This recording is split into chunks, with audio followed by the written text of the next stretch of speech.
نحن نقص علیک نبأہم بالحق، اے نبی ہم آپ کو ان کا یہ قصہ سنا رہے ہیں، بیان کر رہے ہیں ان کے حالات حق کے ساتھ، صحیح بلا کم و کاسٹ۔ انہم فتیۃ آمنوا بربہم، وہ چند نوجوان تھے جو ایمان لائے اپنے رب پر، توحید کے ساتھ ایمان لانے والے، وزدناہم ہدی، اور ہم نے ان کی ہدایت میں اور اضافہ فرمایا،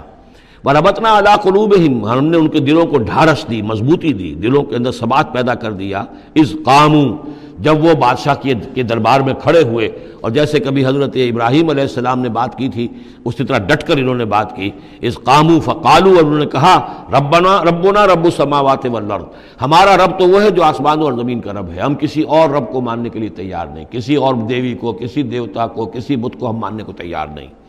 لن ندعو من دونہ الہا لقد قلنا اذا شططا، ہم اس کے ایک الہ کے سوا کسی اور کو پکارنے کے لیے تیار نہیں ہیں، ہم نے اگر ایسی کوئی بات کہی تو یہ تو عقل سے بہت دور کی بات ہو جائے گی۔ ہؤلاء قوم اتخذوا من دونہ آلہہ، یہ جو ہماری قوم ہے اس نے اس بہت سے آلہہ جو ہیں اختیار کر لیے ہیں اللہ کے سوا، انہوں نے اختیار کر لیے ہیں بہت سے آلہہ اس کے سوا، لولا یاتون علیہم بسلطان بین، تو کیوں نہیں وہ پیش کرتے ان کے اوپر کوئی دلیل، کوئی سند، کوئی اللہ کی طرف سے اتاری ہوئی سند ہو، کوئی آسمانی کتاب ہو۔ فمن ازلم ممن افترى علی اللہ کذبا، تو کون ظالم ہوگا اس شخص سے بڑھ کر کہ جس نے اللہ تعالیٰ کی طرف جھوٹ گھڑ کر منسوب کر دیا۔ تمہارے لیے اب مہلت صرف چند دن کی ہے، اس میں تم فیصلہ کر لو، اگر تم اپنے دین سے واپس نہیں پھرو گے اور ہمارے دین میں واپس نہیں آؤ گے، اپنے دین کو چھوڑ کر نئے دین کو، تو تمہیں ہم ہلاک کر دیں گے۔ اب یہ وہاں سے جا کر مشورہ کر رہے ہیں، وَإِذِ اعْتَزَلْتُمُوهُمْ، اور دیکھو جب تم نے اب ان سے اپنے آپ کو علیحدہ کر لیا ہے، وَمَا يَعْبُدُونَ إِلَّا اللَّهَ، اور ان ہستیوں کو بھی تم نے چھوڑ دیا جن کی وہ پرستش کرتے ہیں اللہ کے سوا، فَآوُوا إِلَى الْكَهْفِ، تو اب آؤ کسی کھو میں، کسی غار میں پناہ لے لیں، يَنشُرْ لَكُمْ رَبُّكُم مِّن رَحْمَتِهِ، تمہارا رب تمہارے لیے وہاں کوئی رحمت کا سامان کر دے گا،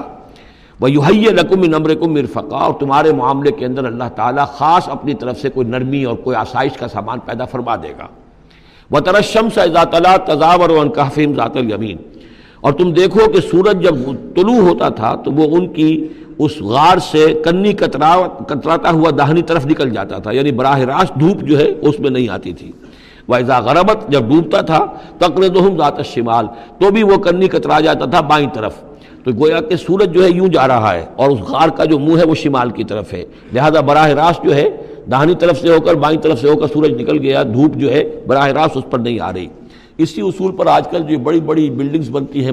جو کارخانوں کی اور ملز کی، اس میں یہ نارتھ لائٹ شیلز بنائے جاتے ہیں، ایسے شیل روف کی ہوتے ہیں کہ جس میں پھر جو روشنی جو ہے وہ نارتھ کی طرف سے لیتے ہیں، کیونکہ ہمارے ہاں جو سورج ہے وہ کبھی بھی نارتھ میں نہیں جاتا، لہذا جو ہے سورج براہ راست کبھی نہیں آئے گا بلکہ انڈائریکٹ لائٹ آئے گی۔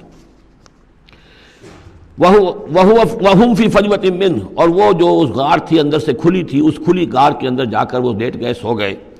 ذَلِكَ مِنْ آیاتِ اللّہ، یہ اللہ کی نشانیوں میں سے ہے، مَن يَهْدِ اللّٰهُ فَهُوَ الْمُهْتَدِ،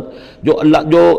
جس کو اللہ ہدایت دیتا ہے وہی ہے کہ جو ہدایت یافتہ ہوتے ہیں، وَمَن يُضْلِلْ فَلَن تَجِدَ لَهُ وَلِيًّا مُرْشِدًا، اور جس کو اللہ تعالیٰ گمراہ کر دے، جس کی گمراہی کا فیصلہ فرما دے، پھر اس کے لیے تم نہیں پاؤ گے کوئی بھی جو حمایتی ہو، مددگار ہو، اس کو راہ پر لانے والا۔